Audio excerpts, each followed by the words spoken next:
Hey traders, Gavin McMaster here from Options Trading IQ, and today I'm going to show you exactly how I adjusted a bull put spread on Robinhood stock that was coming under pressure. So the original trade started with the short strike at a delta 15. The stock dropped pretty quickly and aggressively in the first few days of the trade, and the short strike delta blew out to 29. So I had to adjust it before things got a lot worse. I'll show you exactly how and why I made the adjustment by converting it into an unbalanced condor, how that reduced my delta risk by 33%, and I also generated some extra premium in the process. We'll look at the before and after images and we'll talk through the exact process, and then we'll see how the trade worked out from there. And we'll also cover a couple of alternative adjustments that we could have looked at. So let's get stuck into it. Before we do, just a quick reminder that everything discussed is for educational purposes only, is general in nature, and does not take into account your personal circumstances. So here's the original position. It's pretty standard bull put spread for me. The short strike delta was actually at a 16 delta, and Robinhood's trading at about 134. So pretty standard setup for me. This was opened on December 3rd for the January 16 expiration. Short puts at 110 and the long puts at 105. Fast forward a few days and Robinhood has dropped below 120, which is certainly not ideal. The trade's down $110 at this point, and the short put delta's blown out to 29. Usually I like to adjust when the delta hits 25 on the short put, but the stock moved pretty fast over a couple of days, and I didn't get a chance to adjust the position until that delta had hit 29. Some people might just leave the trade alone here and hope for the best, but hope isn't a strategy. I needed to take some action in case Robinhood continued declining. The chart was looking pretty nasty at this point as well. You might notice also that delta dollars has increased from an original 1,091 to now 1,770. So my delta exposure has increased. What I'm going to do is a two-part adjustment that accomplishes three things. One, we reduced delta dollars significantly. Two, we collected additional premium. And three, we maintained a defined risk structure with a wider profit zone. I'm going to do this by converting the bull put spread into an unbalanced condor, and that's a two-part process. And let's go through the details. The first thing I did was roll the puts down $5. So rolled them down to 105, 100 and went to 3 contracts. Now, I know what you're thinking. You might be saying, wait, you're adding contracts. Isn't that increasing risk? Yes and no. It does increase the potential max loss, but it reduces the directional risk. So part one, we close the 2 contracts at 110, 105, and we open 3 new contracts at 105, 100. We've rolled the bull put spread down $5. Part 2 is to add the bear call spread at the delta 17. So here we are here, the 145, 150 strike. We're adding 2 contracts at that strike. This is what converts it into an unbalanced iron condor. And this is the adjusted position. You can see our delta dollars is now down to 1182. If we go back to the previous slide, we can see it was at 1770. Our theta's 2. We go to the adjusted position. We've reduced our overall delta dollars. We've actually increased our theta to 7. So before adjustment, I was only going to make money if Robinhood stayed above 110. Now I've got a really wide profit zone between 105 and 145. I also collected about $150 in premium for making this adjustment. A lot of traders think when you adjust a trade, it's going to cost you money or be a debit. But you can see here by rolling the puts down, adding a contract, and then adding some bear call spreads as well, I've actually adjusted the position and received a credit. So let's recap what we've accomplished. Number 1, we reduced our delta risk by 33%. 2, we collected an extra $150 in premium. And 3, we've created a really wide profit zone between 105 and 145. So I didn't panic when the stock was dropping. I just strategically adjusted and stuck to my risk parameters. The unbalanced condor isn't the only way to handle a challenged bull put spread. Let me quickly cover 4 other alternatives you could consider. Alternative 1, simply roll down for a debit. You could just close the current spread and roll to lower strikes at the same expiration. For example, we close the 110, 105 spread and we open a 105, 100 spread.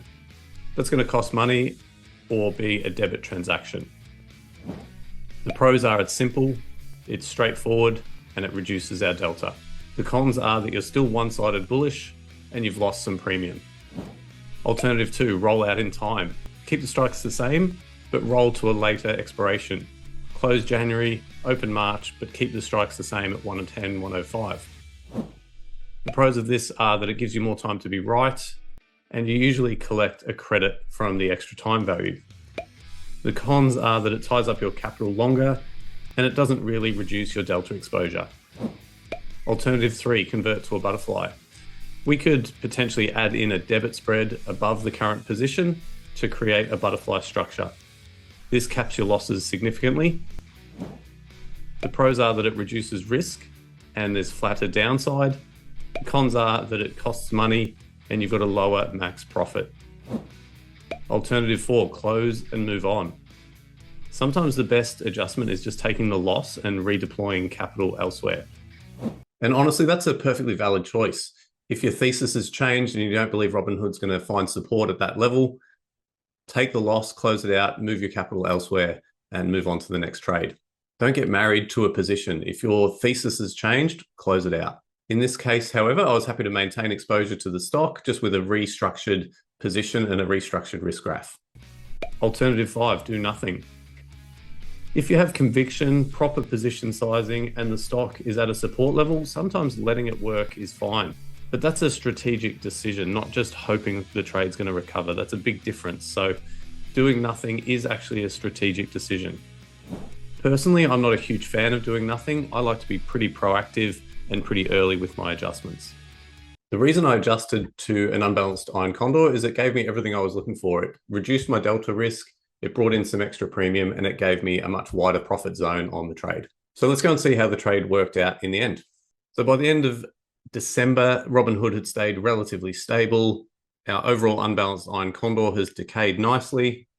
And we've worked our way back from about $110 loss to about an $87 profit. Now, there is still $220 remaining in the trade, but given the fact that I've swung from $110 loss to an $87 profit, we're also starting to get close to expiration with about 14 days to go. I was happy to take the reduced profit target here. That's something I'll typically do. Once we get down to 14 DTE, I'll take a reduced profit target rather than trying to take the trade into expiration and get the full profit.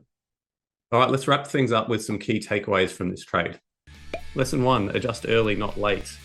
When your short strike hits 25 to 30 delta, that's the signal to adjust. Don't wait until it's a 50 delta and the position is badly underwater. It's very hard to adjust at that point. Lesson 2, delta dollars matter.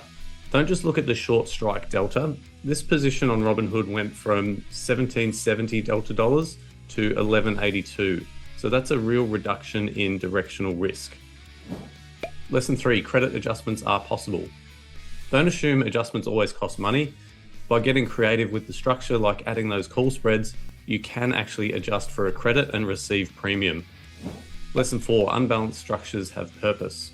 3 put spreads and 2 call spreads allowed me to maintain a directional bias while creating a wider profit zone. Lesson 5, match your adjustment to your outlook. If you're still somewhat bullish on the underlying, use adjustments that maintain that bias. If your thesis is completely broken, maybe the trade's broken through support, you just close the position. Lesson 6, have a plan before you need it. This is absolutely crucial. Don't just figure out your adjustment strategies on the fly when the trade's under pressure and you're panicking. Have a plan in advance of how you're going to adjust your trades. You want to know what your adjustment triggers are. For me, that's a delta 25, and I have a few other little rules as well. And I always want to know exactly how I'm going to adjust the trade when it comes under pressure. So this is something that you should have planned out in advance. You should have some adjustment strategies ready to go rather than just winging it. That's how you can adjust your trades calmly and systematically, like I've done with this Robinhood example. So there you have it, a real bull put spread adjustment step by step. This is the kind of adjustment work we cover in detail in my courses, particularly the accelerator program, where we go deep on managing challenged positions and portfolio level risk. If you want to learn more about systematic approaches to options income trading, check out the links in the description for options income mastery and the accelerator program. I hope you found the video helpful. If you did, please give it a like and subscribe. Reach out anytime with questions, and I'll see you on the next video.